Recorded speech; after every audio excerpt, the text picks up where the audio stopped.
Hello friends, कैसे आप लोग? उम्मीद करते हैं अच्छे होंगे। तो आइए आज का कहानी सुनते हैं, जीवन का सच। एक प्रसिद्ध लेखक, पत्रकार और राजनयिक पुष्पेंद्र कुलश्रेष्ठ, जो बेहद ही हंसमुख स्वभाव और आकर्षक व्यक्तित्व के धनी हैं।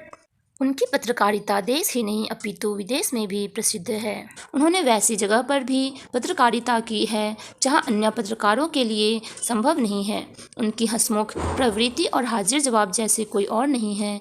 एक समय की बात है, पुष्पेंद्र एक सभा को संबोधित कर रहे थे। सभा में जनसैलाब उमड़ा था। लोग उन्हें सुनने के लिए दूर दूर से आए हुए थे। जब वह अपना भाषण समाप्त कर बाहर निकले, तब उनकी और एक भीड़ ऑटोग्राफ के लिए बढ़ी। पुष्पेंद्र उनसे बातें करते हुए ऑटोग्राफ दे रहे थे। तभी एक नौजवान उस भीड़ से पुष्पेंद्र के सामने आया। उस नौजवान ने उनसे कहा, मैं आपका बहुत बड़ा श्रोता और प्रशंसक हूँ। मैं साहित्य प्रेमी हूँ, जिसके कारण मुझे आपकी लेखनी बेहद रुचिकर लगती है। इस कारण आप मेरे सबसे प्रिय लेखक भी हैं। मैंने आपकी सभी पुस्तकें पढ़ी हैं। आपके व्यक्तित्व को अपने जीवन में उतारना चाहता हूँ, किंतु मैं ऐसा क्या करूँ जिससे मैं एक अलग पहचान बना सकूँ, आपकी तरह ख्याति पा सकूँ। ऐसा कहते हुए उस नौजवान ने अपनी पुस्तिका ऑटोग्राफ के लिए पुष्पेंद्र की ओर बढ़ाई।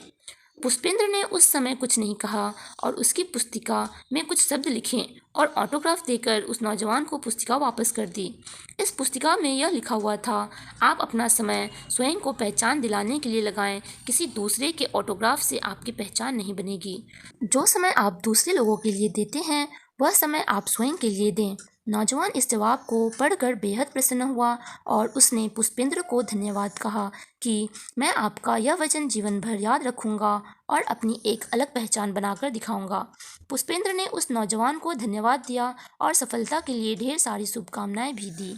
इस कहानी से हमें यह सीख मिलती है कि हम किसी को देखकर ठीक वैसा ही अपने को बनाने की कोशिश करते हैं जो कि हम बन भी जाते हैं, लेकिन हमें कोई खास पहचान नहीं मिलती। इसीलिए हमें कुछ ऐसा काम करना चाहिए जो बिल्कुल अलग हो, हमारे विचार ऐसे हो जिसे सुनकर किसी का भी ध्यान अपनी ओर खींच ले।